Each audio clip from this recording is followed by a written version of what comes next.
This is our second town hall that we've had this year, and of course this marks the end of my first year in office here in a couple of weeks. So it seems like it's gone by pretty quick.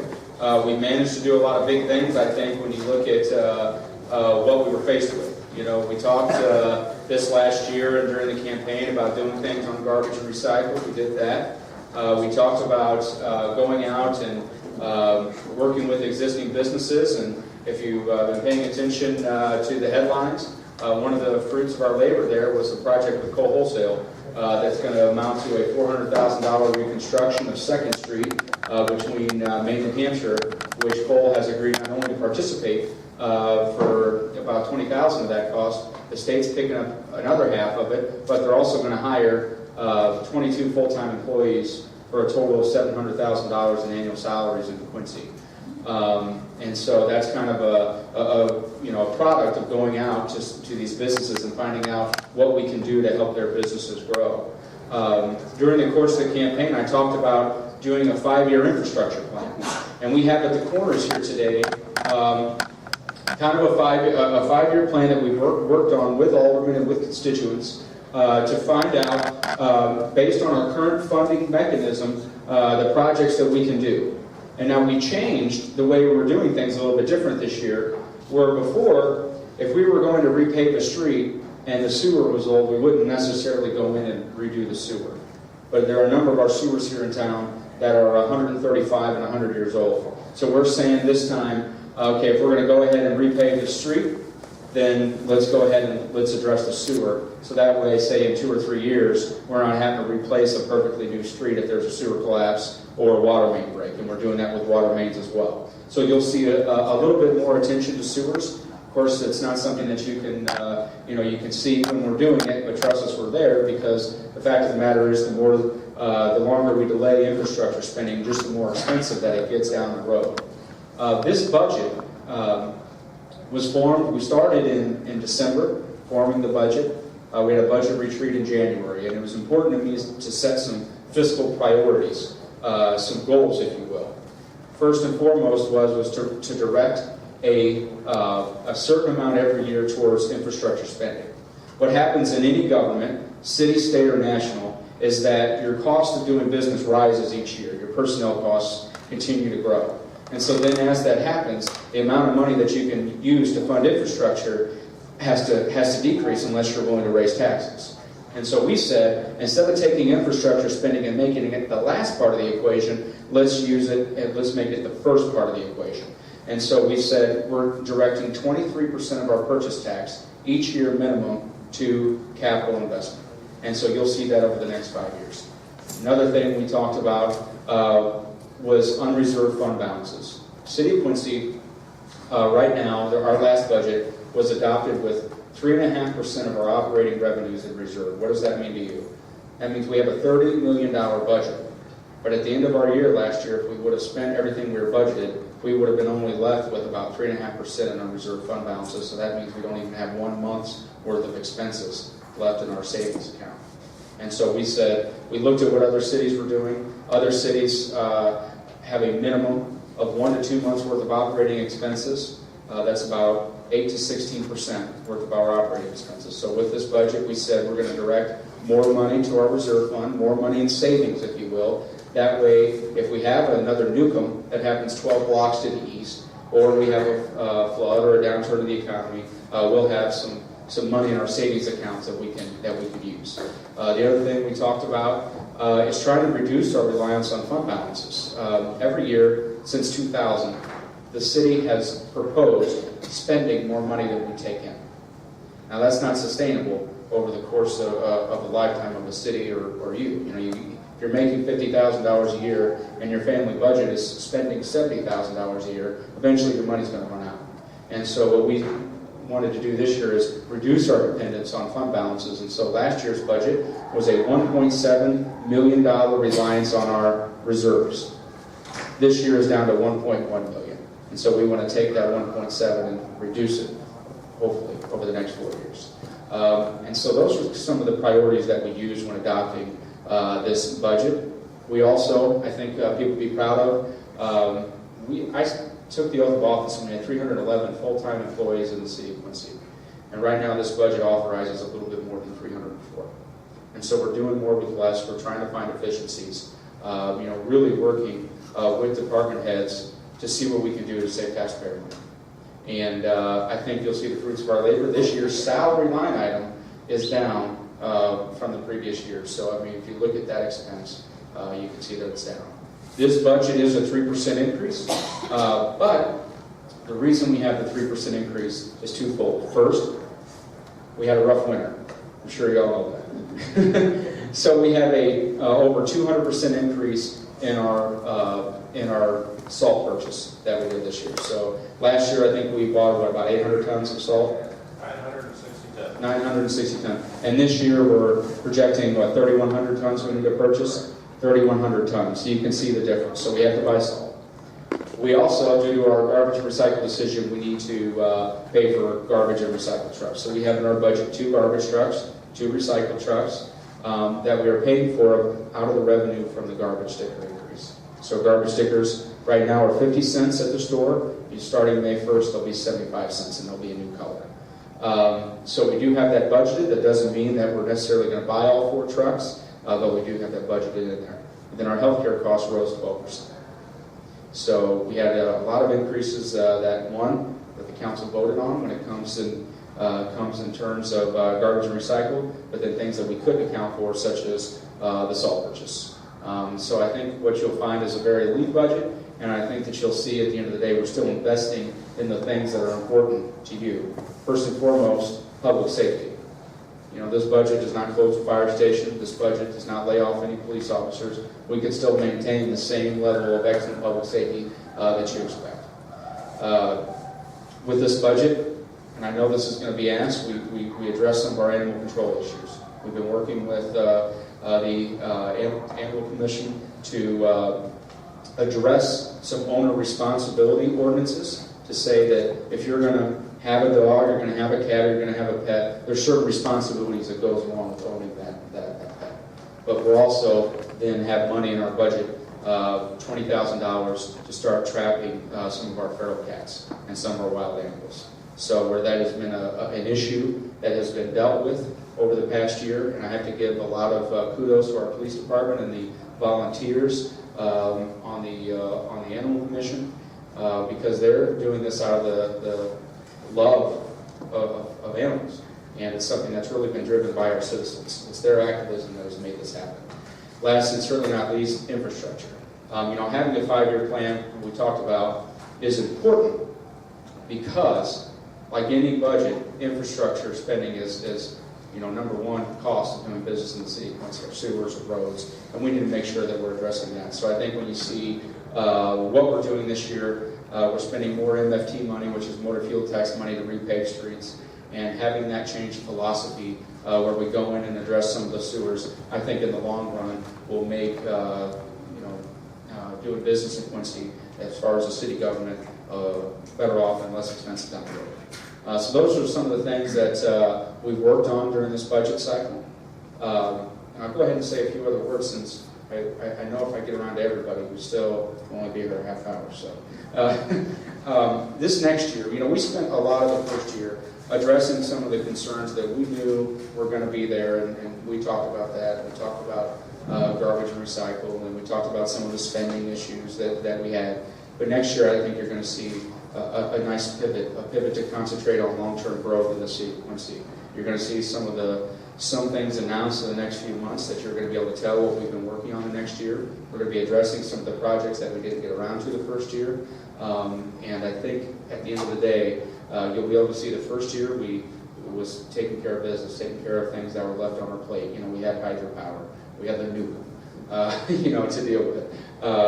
We're going to have the Baby Bridge, which will be lit, so that, hopefully if the bids come in, so that'll be taken care of. So a lot of the projects that a first-year mayor or first-year anybody has needs to be taken care of. And now, after that, we can start focusing on some of the things that we talked about during the campaign.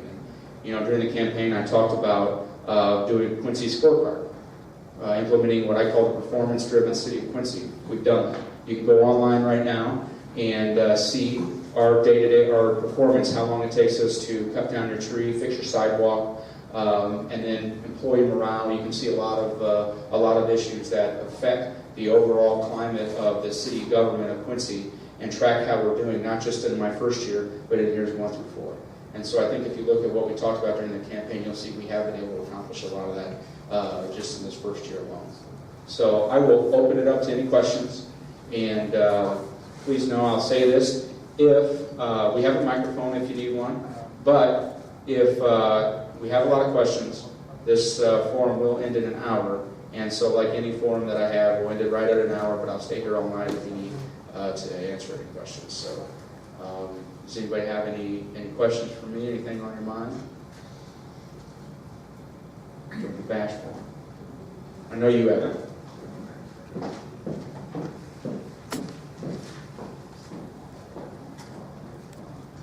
Okay, as I told Mr. Mayor here, that I live over in the state of Missouri, but yet nearly every day, and some days longer than others, come over here to work. I've been working here in the city of Quincy since '73, and been a lot of changes since then.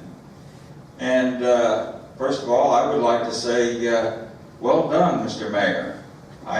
Since he's been elected, I've been very happy to come to the city of Quincy. I see good things here. He needs to move over here so we can vote, right? That indeed may be a possibility. I have no idea what the future holds. But there are a couple things that I would like to put into public consciousness.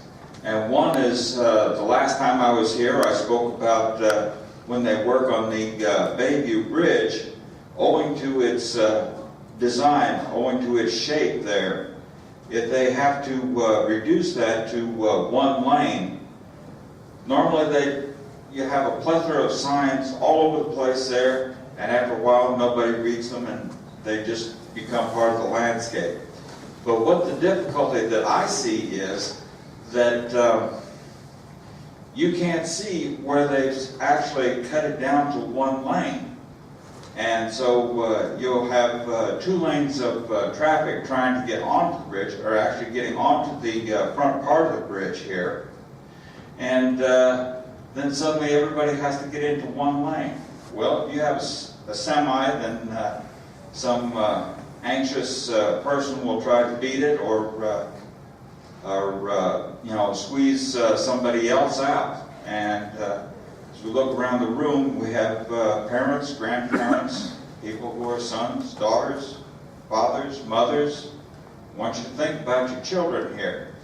And the solution that I've brought up to Mayor Moore at the last press conference was to make sure that whoever is working on the bridge, whoever gets the contract, that when they have to reduce it to one lane, that you block it off at the beginning.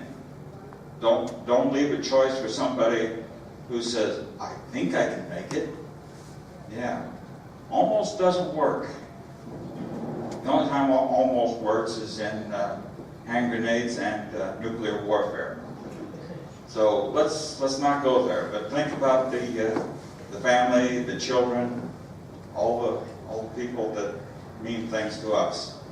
And one thing I would throw out in the infrastructure realm here, put it into public consciousness, is consider the possibility of an interurban transit between the city of Quincy and the city of Hannibal. Get gas more and more expensive, I think this might be a benefit for everybody. And as people come from Hannibal, say you have a little transit to stop here at the downtown area. Have it stop out in the manufacturing area. And I'd say even have it turn around at the Quincy Airport. That way you can cover just about all the bases. Now, I'm going to say too, that in no way should impinge upon the the services of the municipal bus line here, which we're very glad to have. And with that, I will sit down and be quiet. Thank you. Thank you for your comments.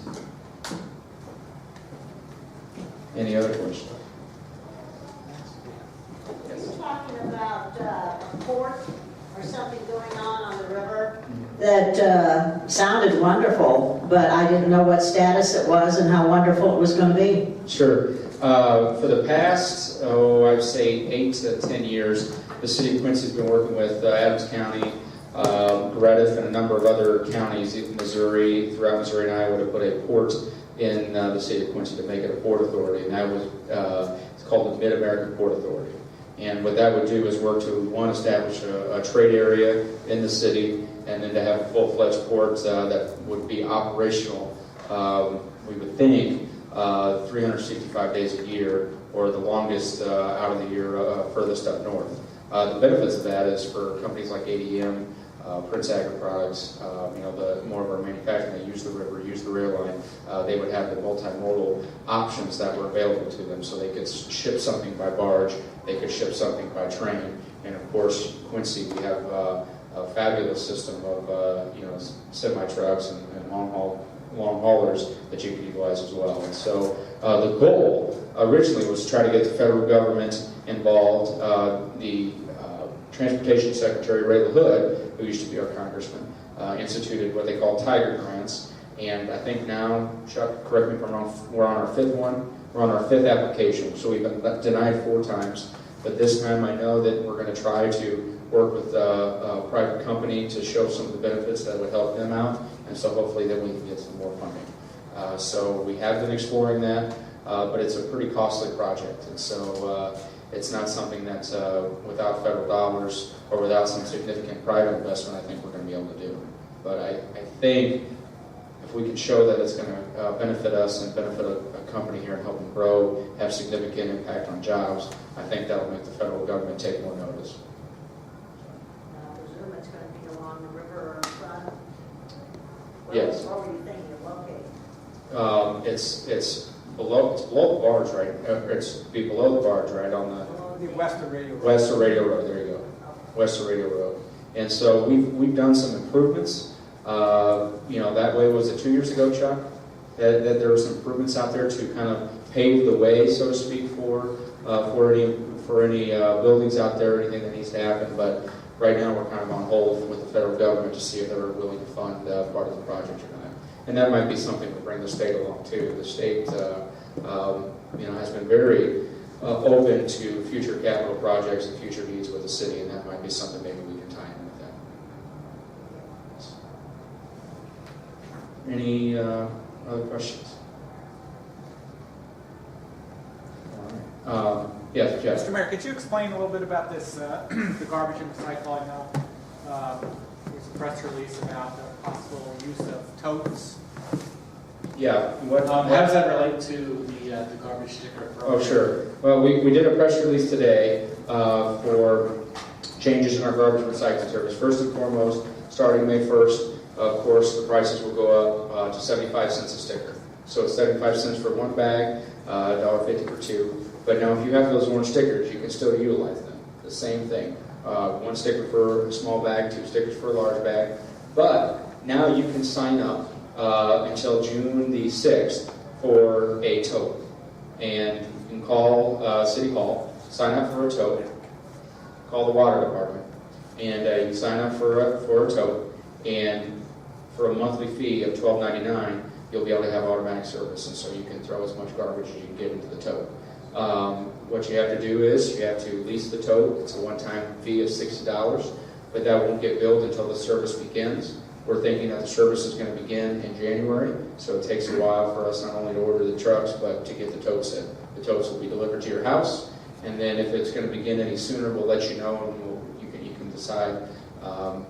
If you have to end the contract, say if you have a private hauler, you can tell us when you want it to begin. But nothing will be billed until you actually get the tote and until actually the service is delivered. So $60 and then $12.99 a month. So I think if you compare the price based on what you can get from competitors around the area, it's pretty reasonable.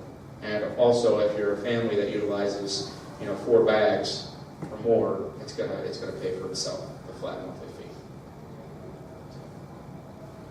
Any other questions? Is there a charge for recycling? No, there's no charge for recycling. Boy, are you nice. Well, we want to be good stewards of the environment. Well, that is true, but in Springfield, Illinois, where I came from a couple of years ago, they charged a mandated recycling fee per month, whether you used it or not, and even the people who paid it didn't always use it. So Quincy is a very nice town.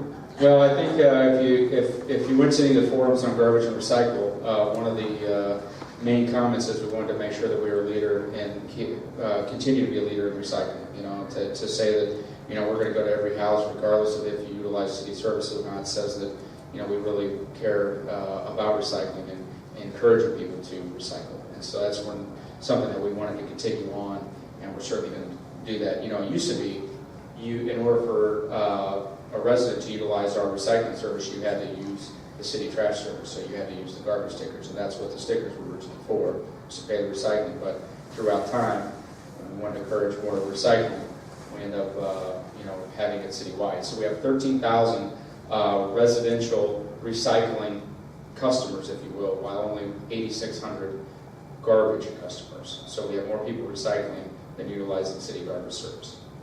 Price is certainly right. That's right, you can't beat it. We're free. Yeah, you can't beat it. You can't beat it. I certainly appreciate you guys being out. I know I see a lot of third ward people, so it's good. You've been to a number of these things throughout the year. So I know we have a light crowd today, so I think there's something else going on. And I just appreciate you guys being out. And always know that you can call me anytime and stop by my office. We'll be doing lunches in the park with the mayor, June, July, and August. I don't know the dates yet. But if you are on the list, we will shoot you an email. And of course, that's a free event. You can just come and have lunch with me and